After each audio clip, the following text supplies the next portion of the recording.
Therapists and psychiatrists of Reddit. What is the best/most uplifting recovery journey you've witnessed? Had a client with chronic illnesses. She was often sick or in pain and felt terribly guilty for not being able to care for her family when she had really bad days. On the days when she felt good, she would push herself to the absolute limit by cooking and cleaning and fitting in as much family time as she could before she felt sick again. Inevitably, she would wake up the next day feeling way worse than she did previously because she overextended herself. This became a rather predictable cycle. It took months to convince her to slow down a little on the days she felt good, and to take care of herself on those days too, just so that her good days might last a little longer. Oh, and to stop feeling guilty for her bad days. She was able to find a balance and improve her overall quality of life. And she did amazingly. I still think about her from time to time. It's been 10 years, and I hope she's still doing great. Story 2. One that stands out most was a woman who had used hard drugs and alcohol for all of her adult life. She was homeless, had never really held a job, and had multiple legal problems due to her drug use. At 50-something, she decided to get clean and did so for several months, until her child was murdered. She had a brief relapse, but got clean again. In 4 years, she sorted out her legal issues, reconnected with her family, left her abusive partner, obtained her own housing, volunteered regularly, and completed a 4-year degree. I can't imagine having gone from a completely street lifestyle, enduring the worst tragedy one can imagine, newly sober, and then entering and excelling in academia. Honestly, it's not the huge stories that stand out. It's really the little things that people accomplish during their recovery. A person meeting their grandchild for the first time because they've gotten clean. A person that always wanted to go to the circus but had never gone because money always went to drugs. A person finishing school or actually keeping a job. A person leaving an abusive relationship and excelling. A person finally reaching out to family and getting an answer back or kind words after years of broken promises. I can already tell this thread is going to emotionally destroy me in the best way. Honestly, I need this right now. I hope y'all enjoyed as much as I do. Story 3. I am not a psychiatrist or therapist, and I have not been in a recovery journey. However, there was this girl in my class in high school who must have had some kind of trauma, because she almost never spoke. And when she did, it was almost like a whisper. She must have felt really anxious around people because she would always secretly escape during school day trips to go home. My friend and I took her with us. We were a bit of outcasts already, but she couldn't really communicate well, even when we asked her questions about her hobbies, etc. Talking made her really uncomfortable, so we just let her hang around. And she did follow us for all of high school. Many years later, I saw her by chance on the street, and she talked to me with a normal voice tone. We had a whole conversation. She was fashionable and had a husband who adored her. Later, she got pregnant and gave birth to a baby girl. She is the biggest transformation I've ever seen, and I'm just so happy for her. This is very uplifting and very sweet. But a part of the cynical part of my brain is just like, well, maybe she just needed a speech pathologist and that's it. Maybe there was no trauma. Stupid though. Yes, there probably was some sort of trauma that she managed to work through, and that's incredible. I shouldn't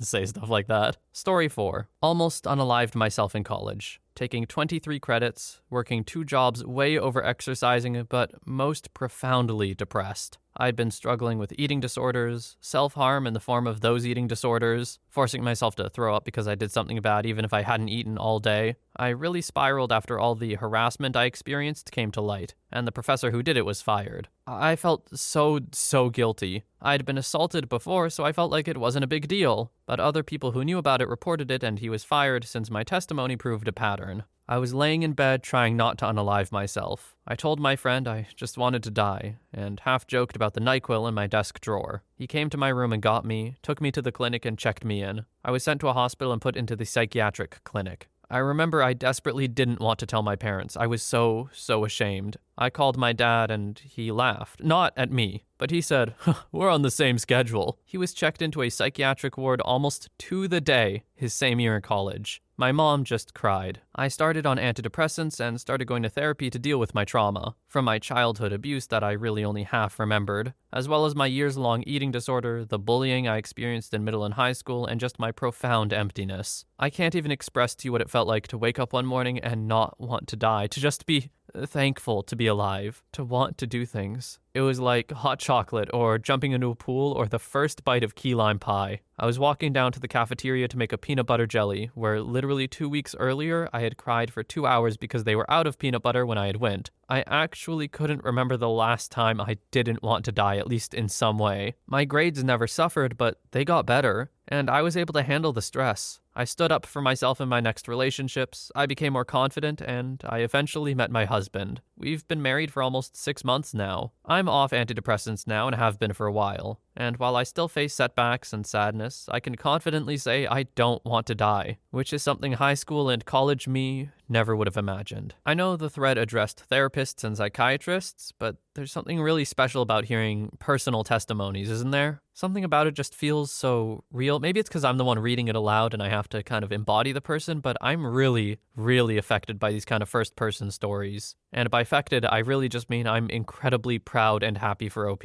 It's a great thing to want to live, and I mean, if you've never struggled with depression or anything, it's probably taken for granted. Not that that's a bad thing either, you should want to live. But for those who have struggled with it, yeah, it's gonna be a shift for sure. And a pretty good one, I'd say. Story 5. I work with children in social services as a trauma therapist/teacher. The stuff I see is pretty horrific sometimes. I had a kid a few years ago who will stick with me forever. PTSD at 4 years old from seeing some really awful things. Things that damn adults into lifetimes of isolation and depression. And my job was to try to get this kid equipped to handle a kindergarten classroom. A little info here. When young children experience trauma, one way they may communicate is through mimicking their experiences. Sometimes in social interactions, sometimes in play. This child had this symptom. Essentially, I had a 4-year-old acting like a psychopathic, abusive, alcoholic grown man. Every day we documented the bruises and marks he left on me. For 2 years he bit, spat at, crapped on, hit, kicked, and slapped me. Some days I felt like I was getting to him. Most days I went into the staff bathroom and either punched the paper towel dispenser or went home and drank myself to sleep. He spat a used Band-Aid into my mouth, threw his own crap into my eyes, bit through my wrist, which, yeah, was all every bit as horrific as it sounds. But I kept trying. Everyone did. We loved him, and we never let him know how stressed he made us, or how much we had to brace and prepare ourselves for sessions with him. We never told him that we dreaded some days, knowing we were just too tired but had to do it all anyway. 5 days a week, intensive outpatient care, and it just felt like we were getting nowhere. And that was it. He came to me that way, and he left me that way. The day he graduated the program, I cried.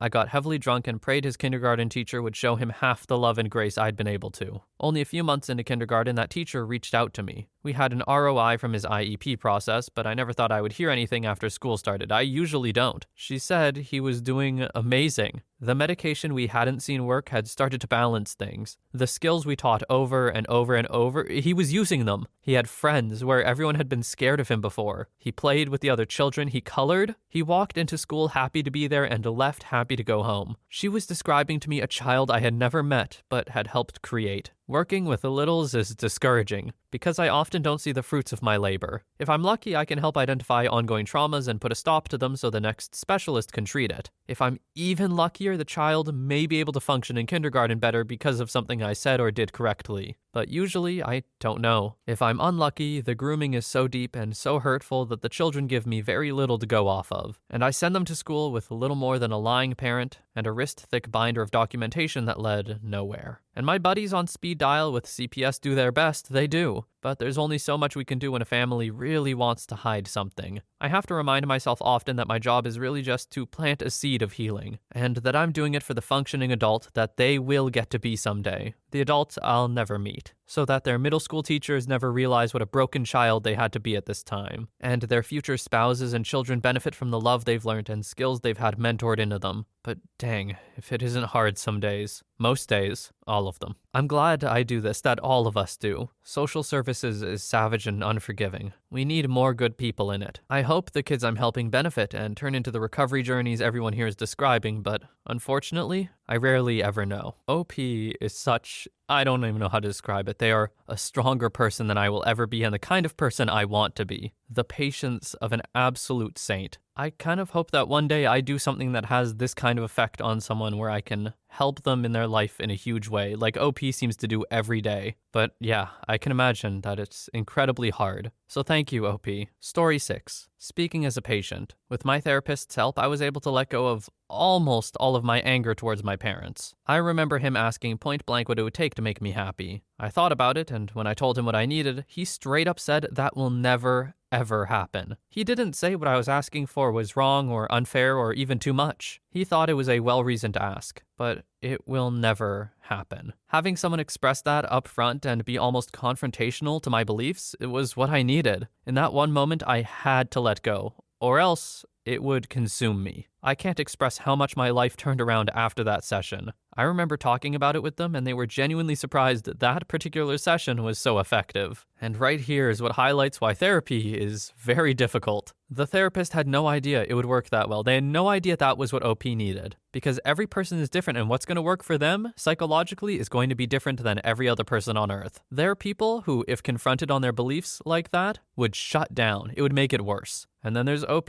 where it absolutely not cured them, but helped them immensely. OP, I'm glad you found that right fit for you, in terms of psychological care. Story 7. My own. Wonderful childhood, but family history of mental illness. Diagnosed bipolar in 2004. I've gone through waves of being just stable enough to finish college and then spent my late 20s and early 30s turning to alcohol to manage my moods and escape from reality. Tried to unalive myself twice. Finally, one day I just decided I've had enough. I was already in therapy, but found a new amazing therapist and stopped drinking. Got my meds adjusted, and you'll never guess, but my bipolar symptoms got much better when I wasn't getting blackout drunk anymore. I'm now married with a kid, have a good career, haven't had a drop of alcohol since 2015, and my depression and mood swings seem like they're a thing of the past. I sometimes feel bad about wasting about 6 or 7 years of my life, but it just makes me want to make up for lost time. Story 8. My therapist saved me in so many ways. I spent most of my childhood depressed and chronically wanting to throw myself off a cliff. There was abuse and a lot of trauma that doesn't need to be detailed, but I spent pretty much all of high school wanting to unalive myself and self-harming. College was slightly better, but about the same. I never looked depressed, mind you. I was high-functioning and I always did well in school, etc. My parents knew but did nothing. I was also dealing with a lot of internalized homophobia and coming to terms with my sexuality in a strict religious environment that had no room for me. I ended up a lesbian married to an abusive man, with a decades-long history of trauma, self-harm, etc.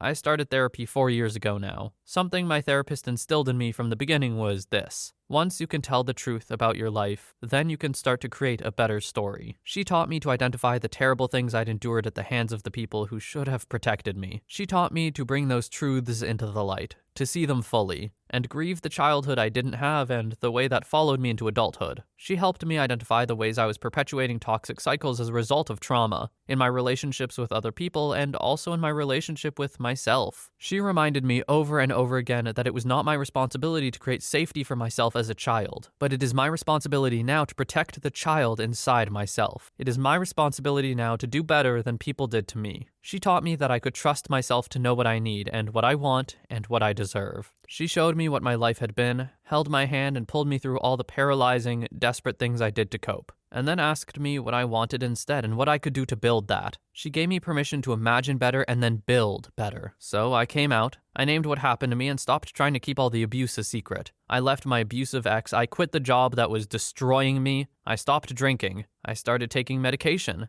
and it was absolutely terrifying. But I knew that I had built a trust in myself and I could trust myself to take care of myself. I believed there was a version of life that could be as good as I wanted it to be. I leapt. And now I live in a beautiful city with the kindest woman I have ever known, whose love feels like coming home, whose touch is gentle, who knows every tiny thing about me. I do work I love. I have the derpiest dog to ever exist. I sleep well, which is a new thing. I say yes when I mean yes and no when I mean no. I don't abandon myself anymore. Things can get better, not overnight, not without a hell of a lot of pain and nights spent possibly sobbing on your kitchen floor. But it is possible for things to get better. And it's also possible for things to get worse, and for you to not be alone in that, which is a different sort of better. I owe my life to my therapist. Truly. Story 9. I work with veterans who have had traumatic brain injuries, a lot of whom additionally have some combination of PTSD, anxiety, and depression. One of our most recent patients was a graduate student before deciding to enlist in 2011 to fight ISIS. He came back unable to walk and unable to read and remember things properly as a result of damage to his brain. He could no longer focus in classes and was severely depressed, which led him to not being able to finish his PhD. We do an experimental 10 days brain stimulation treatment combined with vision and working memory therapy, and after his 10 days, the changes were astounding. He feels motivated again. There was an improvement of almost 100% on every cognitive and executive function task, as well as improvements to his vision, reading, focusing. He signed up for classes at the community college here, and he's hopeful he can finish his PhD in geology and get his life back on track. I've never seen such a dramatic improvement before, and it made all the difference in the direction of his life. Reminds me why I do what I do. Story 10. I started seeing a therapist last year when I realized I clearly had trust issues from a very toxic relationship I was in years ago. I mean, anyone I was dating, I just couldn't let my guard down, and I was always looking for signs of cheating, inconsistent stories, etc. Even if we were just a few dates in. I just couldn't take someone at face value and not think they had some sort of second life they were trying to hide from me. Clearly not a way of thinking I want to have. After 6 months of therapy, we realized that the partner who caused this heightened anxiety likely had a personality disorder, which pretty much explained how my former best friend and girl I wanted to marry became my worst enemy with no warning. And there was no way I would have figured that out on my own. So that helped solve the biggest question I had in my entire life. And I realized I wasn't this horrible person who causes someone to do these things. And peeling away all the other insecurities I had, I notice I'm really beginning to relax more now. I'm starting to control these troubling thoughts. I mean, it's hard to say how well everything has been going since it's not like I've been meeting a lot of people during a pandemic, but I am seeing improvements. And while I went in for relationship issues, she did find other things like PTSD from a few massive hurricanes/typhoons I've been in, as well as other little things that have dug in and found a home in my psyche.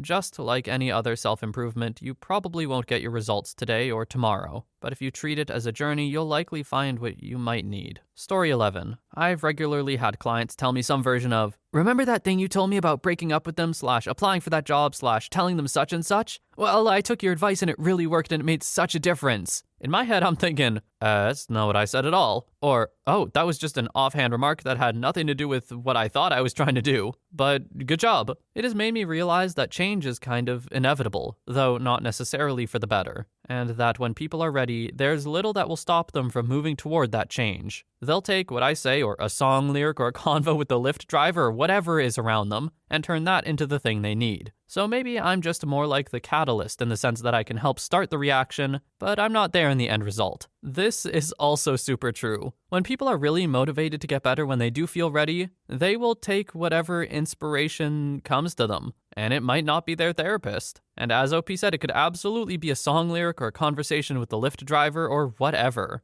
That being said, it's hard to say how much the therapy actually helped, but I would still wager it helped them reach that point at least quicker than they would have alone. And I definitely think there are some cases where they would never have reached it alone. So don't discount therapy. I'm personally a big proponent of mental health help, as I've said on this channel before, I think. So if you feel like you need it or just want to try it out, I would encourage you to do so. There is very little you can lose other than, the money spent on a session, admittedly. But there are like free counseling hotlines you can call to just feel it out too. If you feel like you might want to start therapy, I feel like that's a good sign that you should at least try it out or something like it. Mental health is super important, and we haven't really known how important until now. These sorts of studies have come a long way in the past 50 years. And I'll also say it's not for everyone. So no, I'm not saying everyone should be in therapy, but I'm saying that if you want to be, you should look into it at the very least. All that being said, I hope you enjoyed watching this video. Hopefully you learned something or you just found it uplifting and heartwarming. I also hope you have a wonderful day or night wherever you are, and I'll see you in the next one.